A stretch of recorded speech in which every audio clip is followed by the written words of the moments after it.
Kenapa saya punya dua EV? Alasannya adalah pragmatis, ekonomis, dan selfish, terutama untuk mengamankan isi dompet dan pengeluaran bulanan sebagai non-salaryman.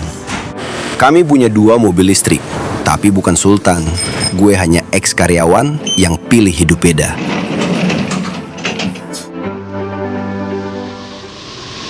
Jadi begini, 3 tahun lalu kami masih bekerja di perusahaan. Gaji lumayan, tunjangan oke. Tapi setiap pagi macet 2 jam, pulang malam, badan capek, kepala penuh deadline orang lain. Weekend cuma 2 hari, itu pun kadang kepake buat recovery, selebihnya masih dikejar pekerjaan. Slow living kedengarannya kayak mimpi. Suatu hari gue hitung-hitungan. Dengan 2 mobil yang butuh bensin, yang satu ganjil dan yang satunya genap, plus maintenance, pajak tahunan dan lainnya, hampir 30% penghasilan gue habis di transportasi doang. And that was my wake up call. Kami mutusin resign. Bukan karena benci kerja, tapi karena pengen hidup yang kami desain sendiri. Sekarang kami adalah freelance 3D artist, animator, dan juga sebagai dosen di kampus swasta. Pendapatan nggak sestabil dulu, tapi kehidupan kami sekarang lebih hidup. Dan 2 EV ini bukan simbol status. Mereka alat yang bikin hidup kami lebih hemat dan lebih sederhana. Nanti kita lihat angkanya dan seberapa penghematan yang bisa kita dapatkan.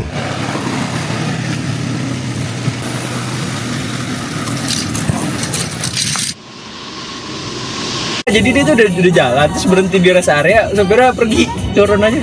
Belanja mingguan. Dulu pas masih gajian nets tetap jarang banget yang namanya perhatiin harga. Sekarang gue jadi lebih mindful. Bukan karena pelit, tapi karena gue sadar kita itu nggak perlu banyak uang buat hidup enak. Kita cuma perlu hidup cukup dan sisanya waktu.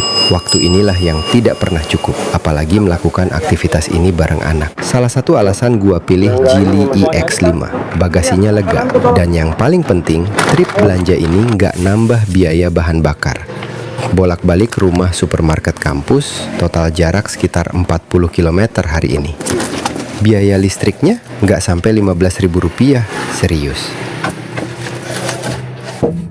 Ini juga yang berubah sejak gue resign. Gue belajar urus rumah sendiri. Dulu gue bayar tukang buat semuanya. Sekarang weekend project. Hemat, satisfying, dan gue jadi lebih connected sama rumah. Tapi juga ngobrol dengan pemilik toko. Ayo Pak, kasih ya. Proyek perawatan rumah adalah kegiatan rutin, tapi biasanya yang belanja tukang. Dan sekarang kami sendiri dengan membawa Jeku J5. Bukan untuk gaya-gayaan, tapi karena kami mau tes kemampuan angkut dan kapasitas bagasinya saat nanti menjemput anak bungsu yang mau keluar dari rumah kos balik ke Jakarta. Semenjak punya EV, bisa dibilang aktivitas kedua mobil menjadi super aktif. Tidak ada waktu senggang. Mobil selalu dalam posisi siap untuk mengantar keperluan keluarga. Apalagi keduanya favorit anak-anak, yaitu tadi, uang jajan mereka jadi utuh karena nggak butuh keluar uang untuk bensin. Anak saya juga pernah cerita, kalau ngobrol di dalam EV lebih enak ketimbang mobil ICE, karena senyap. Nganter, ya di sini aja Pak.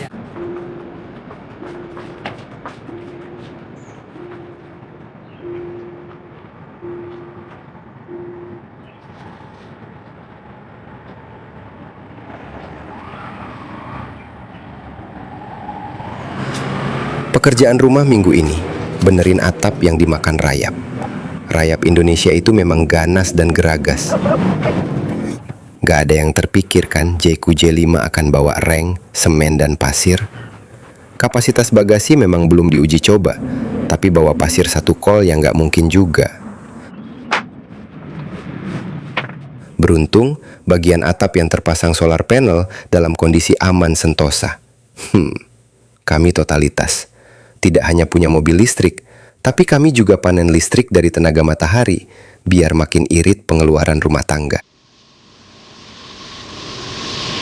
Hari ini, kedua EV udah melakukan beberapa hal. Antar anak urus kuliah sama pilates, belanja mingguan bareng anak juga, bantu ngantar ke toko material, pergi ke kampus untuk ngajar. Semua dalam satu hari. Semua pakai listrik. Total biaya transportasi hari ini di bawah Rp20.000.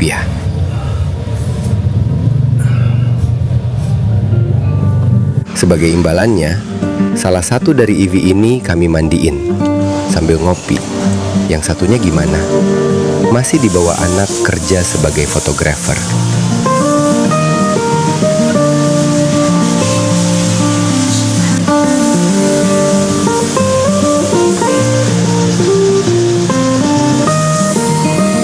Tapi tahu nggak? Pada akhirnya ini bukan soal mobilnya. Mobil listrik itu cuma alat yang membantu menyelesaikan kewajiban harian. Yang berubah adalah mindset kita. Dulu gue pikir hidup yang baik itu gaji besar, mobil mewah, jabatan tinggi. Sekarang gue sadar, hidup yang baik itu ketika kita punya waktu buat nemenin anak dan istri ke kegiatan mereka. Waktu buat milih sendiri material buat perbaikan rumah. Waktu buat duduk sore-sore kayak gini dan ngerasa cukup. Kami bukan sultan. Gue cuma berani milih hidup yang beda. Dan kalau teman-teman sedang di posisi yang sama, stuck di rutinitas, pengen sesuatu yang lebih dari kehidupan, gue cuma mau bilang begini. Gak perlu kayak dulu buat mulai. Lo cuma perlu berani. Tapi berani dengan segala perhitungannya.